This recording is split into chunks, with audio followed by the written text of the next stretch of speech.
Good afternoon, everyone. Certainly a day and a news conference that no one wants to be at. A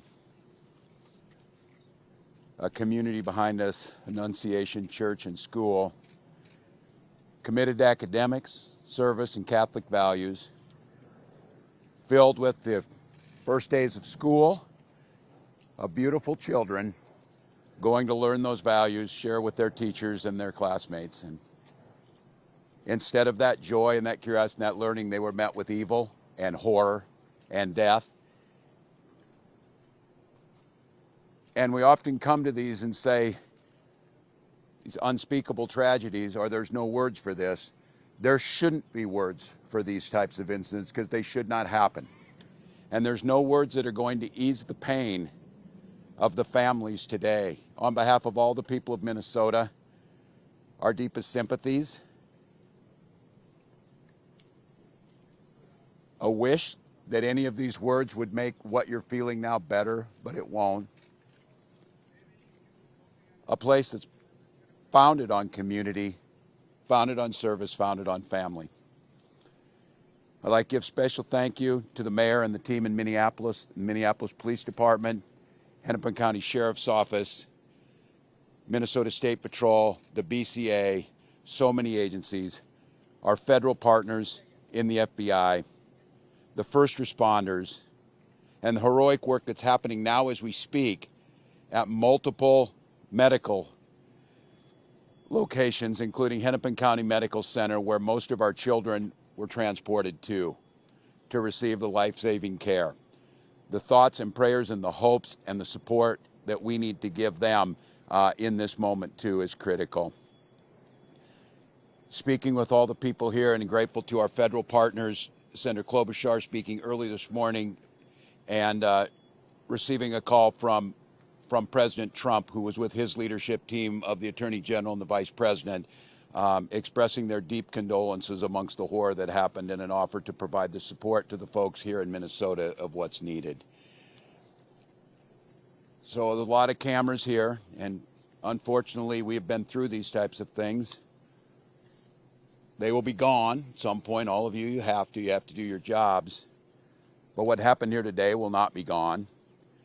Minnesotans will not step away. We'll stand with this community. We'll redouble ourselves to do the best we can to understand what we can do to prevent any parent from having to receive the calls they received today, from any school dedicated to children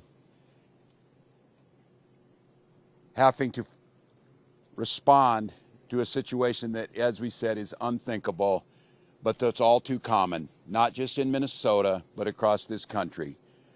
It's Minnesota's day today, and it's my strongest desire that no state, no community, no school ever experiences a day like this. So I ask the rest of the folks around the country who are watching, keep us in your thoughts and prayers, but also keep us in the thoughts for action. Keep us in the ideas that we can work together. And it's on these days like this, I think, and I hope we can hold on to it, we are unified as a community. Everybody across the country today is part of the Annunciation Parish, and they're with those families. With that, Minneapolis Mayor Jacob Frey.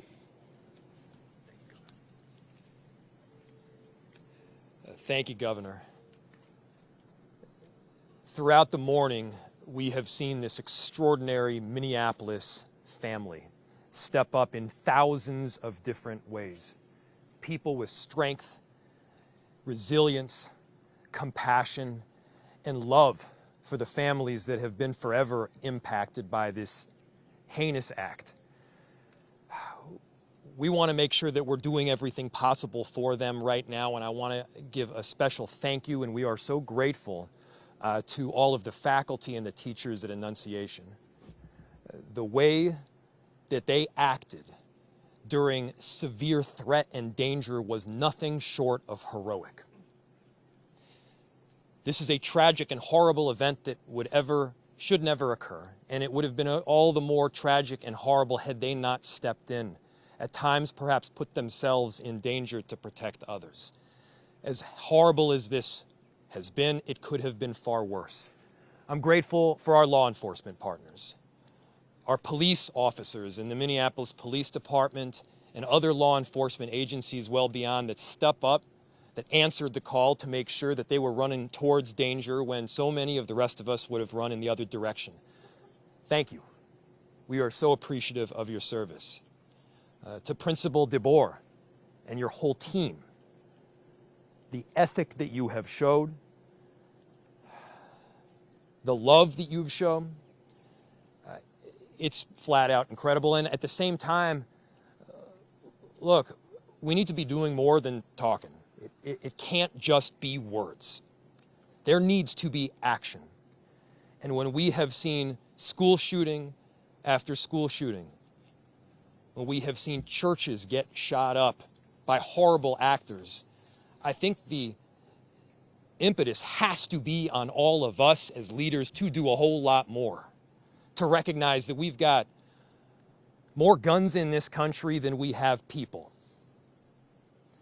And it's on all of us to recognize the truth and the reality that we can't just say that this shouldn't happen again and then allow it to happen again and again beyond that. It's on all of us.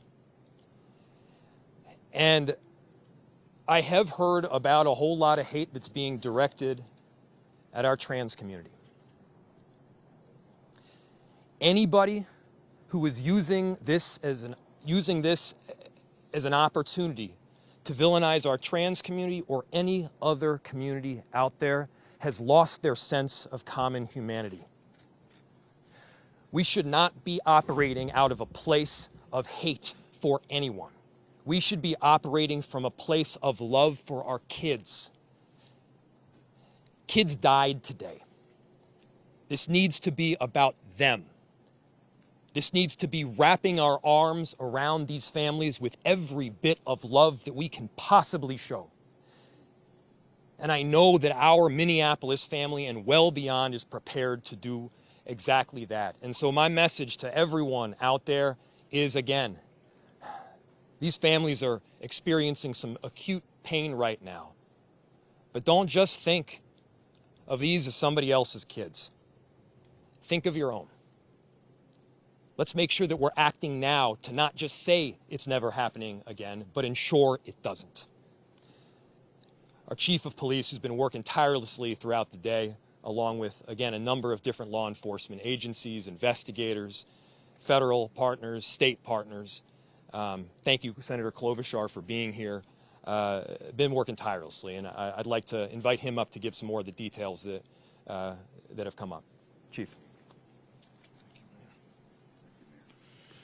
My name is Brian O'Hara, B-R-I-A-N, O''H-A-R-A. I am the Minneapolis Police Chief. Good afternoon, and thank you all for your patience as we continue to gather the facts in this investigation into this truly unthinkable tragedy that happened here earlier today. I want to make sure that we are providing the most accurate information possible, particularly as we speak around our victims.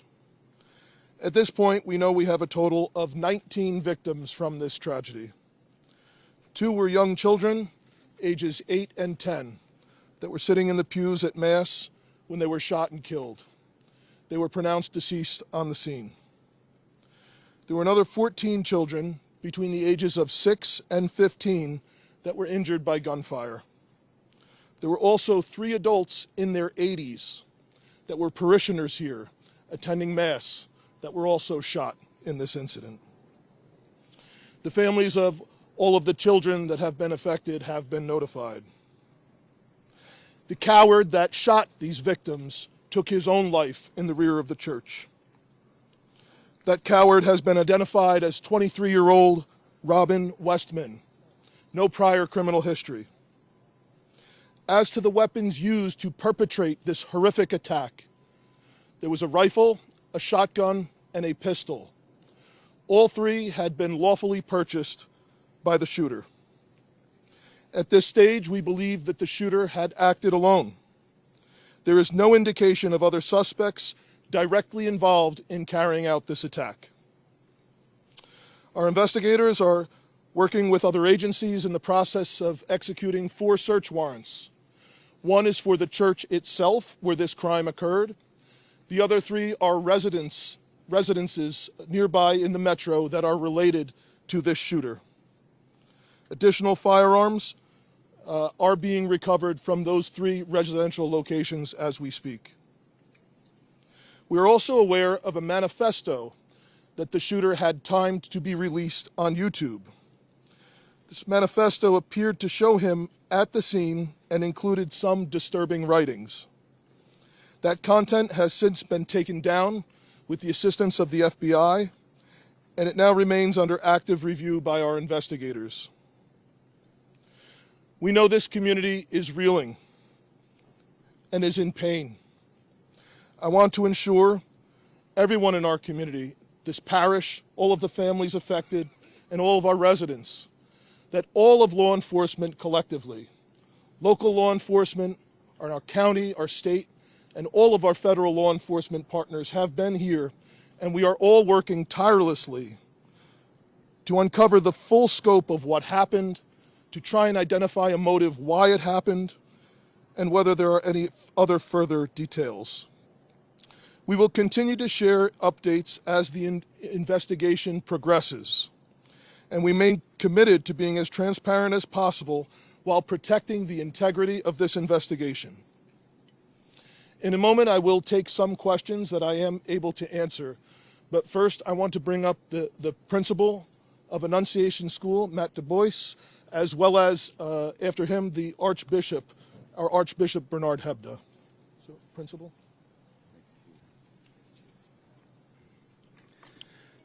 Good afternoon, everyone. To any of our students and families and staff watching right now, I love you.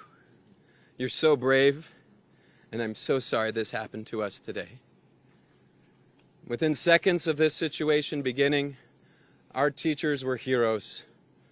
Children were ducked down. Adults were protecting children. Older children were protecting younger children. And as we heard earlier, it could have been significantly worse without their heroic action.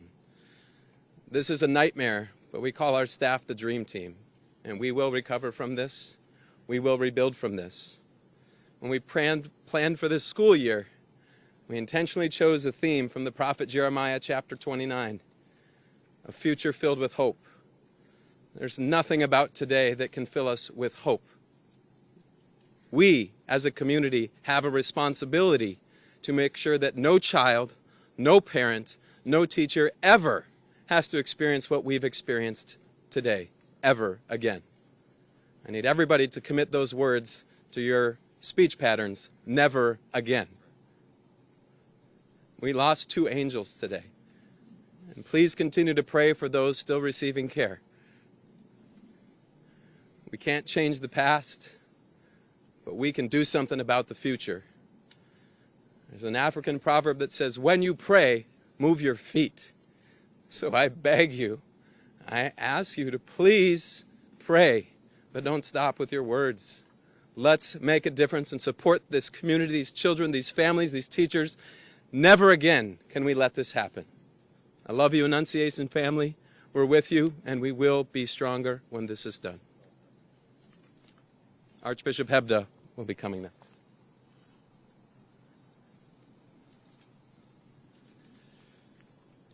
Thank you, Principal DeBoer. I'm so grateful that Mayor Fry and the Chief both mentioned how valiant you and your staff were. I'm so grateful to the pastor here at Annunciation, Father Dennis Zarin, for the deacon, Deacon Kevin Keneally, also were heroic in this time. But how sad it is, for sure, not only for the families who are directly involved, but indeed for families everywhere who feel the threat that comes from an event, a tragedy like today's. I would never want to correct a principal, but Principal DeBoer said it wasn't so clear where would be the source of hope. And brothers and sisters, we have to be men and women of hope. Already today, I've been receiving messages from all over our country promising prayers. And I think it's the prayers of the feet as well, Principal. That is, for me, is a source of hope, just as we see families stepping forward to help those who have been impacted by this terrible tragedy. Very grateful that Principal DeBoer spoke about prayer.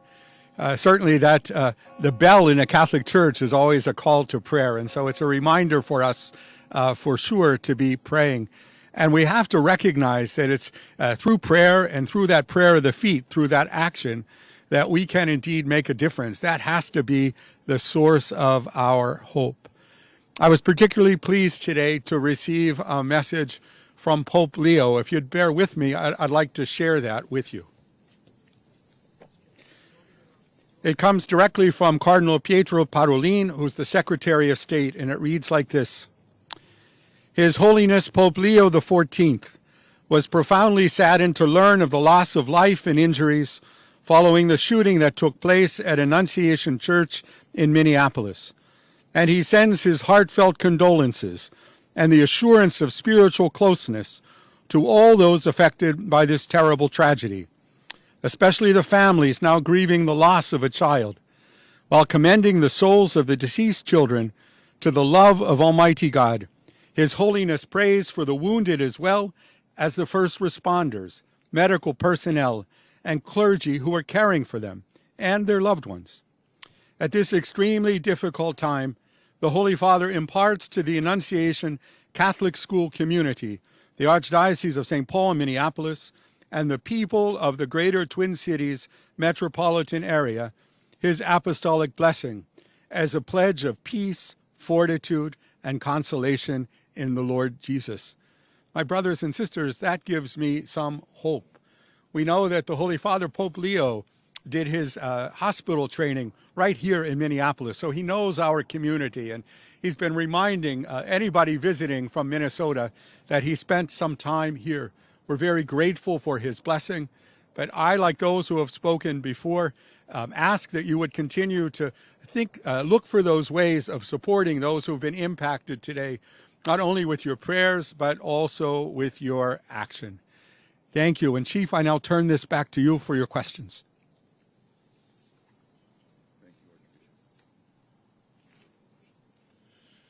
Thank you, Archbishop. As I mentioned, obviously the investigation continues in its preliminary stages. I will take some questions now, and additionally, we will let you know when we can provide some updated information. How are the injured students doing? What are their conditions at this point? The question from Matt was, how are the injured students doing? I believe all of them have their parents with them now, and they are all expected to survive. All of the remaining victims are expected to survive. There is a range of injuries, however. Chief, you said the weapons were acquired legally. Do we know when Yes. and where they were acquired? I can tell you they were purchased recently. Chief, can you tell us anything more about a possible motive here? We've also heard reports that the suspected shooter's mother was employed here at some point. Can you confirm that as well? So the question was on a possible motive and a relationship to the church or to the school. I have no information to share on a motive other than saying again that there was some sort of manifesto that was timed to come out on YouTube. It's been taken down, and our investigators are going through that to try and develop a motive from that. Additionally, there are these 3 search warrants happening in residential locations, and we may very well, find more information or writings that could give some sense to that, but we don't have that now. And I cannot confirm a relationship between the suspect or his family and this church at this time, but that's obviously something we're looking very closely at. Can you confirm at this point whether it was in fact by the suspect, or you believe at this point that it is in fact from him? And second question, What was by the suspect? I'm sorry. manifesto that you've been Okay. talking about. Yep.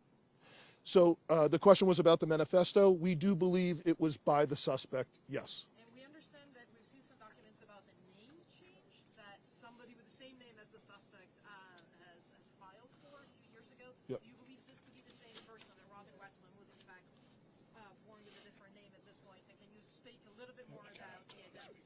Yep. So the question was about the suspect, and he had a name change at some point in the past. I cannot confirm that other than confirming the identity, the name that I gave you, the age. That is the suspect. That's the person that we believe has caused this. Chief, you mentioned these videos posted on YouTube, seemingly scheduled to be posted right after this meeting. Is there anything that days prior, months prior, that could shed any light on your mindset? Yep. So the question was, we mentioned that the YouTube videos were scheduled to be posted. Is there anything else in social media that may shed some light into this? We do not have information on that at this time that I'm able to share. However, our investigators and our law enforcement partners are definitely looking at that. About how many children and parishioners were in the church when this happened? So the question was how many children and parishioners were in the church when this happened. This was towards the beginning of Mass, so some of the children were already filed into the church and were seated. Others were coming in.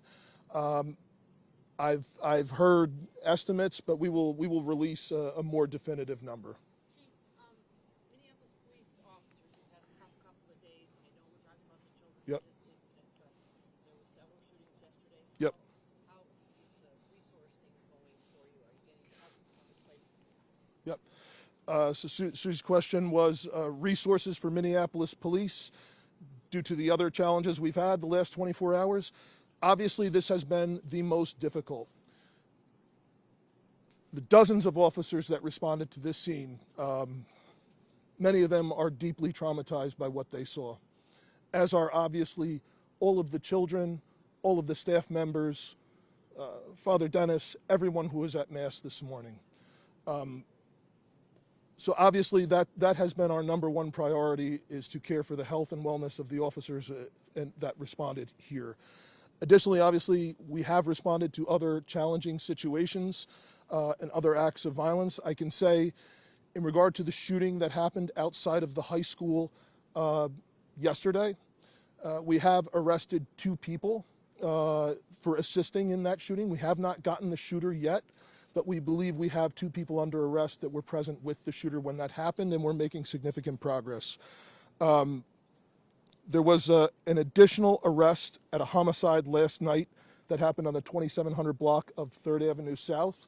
That person has not been booked specifically for being responsible for that murder, but we believe that is the person who caused that. So, First time you've ever had to deal with a mass shooting? no, unfortunately not. Yep. A lot of the politicians here, the principal and others have said that this can never happen again. I'm just wondering if you have a suggestion for where we start to make sure it doesn't ever happen again. Yeah, so the question was, where do we start to make sure this doesn't happen again? I don't have an answer for that at this time. Chief, we understand from the federals that there is an idea that this may be investigated, maybe it already is, I'm not sure my information, as a hate crime against Catholics. I'm asking you, perhaps, Archbishop, is this a line of investigation that you have open? Can you comment on that? So the question is this an investigation into a hate crime against Catholics? We don't have a motive at this time. Obviously, we're open to any possibilities at all, but we don't have a motive or anything to suggest Do you that. know if there is any more safety, any more protective measures that are implemented at other Catholic schools throughout the Twin Cities or churches? I'm sure there are masses going around right now this afternoon. Yeah. It's just a week out from, or a few days before the start of school. Yeah. So the question is the concern for other churches, other schools around the metro. Unfortunately, this is something that our community has been dealing with for some time. The threat of active shooters, the threat of hate crimes at houses of worship, unfortunately, is not something new here. And of course, our precinct inspectors, our crime prevention specialists are available to work with both houses of worship, churches, and schools that do reach out to assist in any additional security measures or advice that we can offer them. Question about that to follow up. Are you aware if this is the first time that actually a Catholic mass has been targeted and there have been victims inside a Catholic church during mass? In the Twin Cities, not everywhere. In the Twin Cities, I'm unaware of any other. yeah, from the the question was, is this the first time that there's been attack of Catholics at Mass in the Twin Cities area? The Archbishop is unaware of any other attack.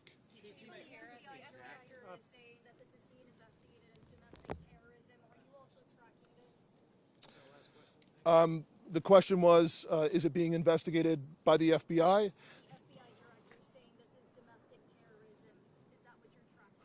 Well, the FBI is here with us and has been a part of this entire investigation, as well as the ATF, other law enforcement.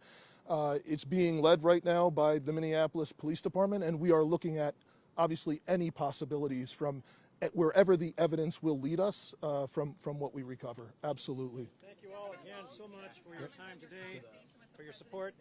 Thank you.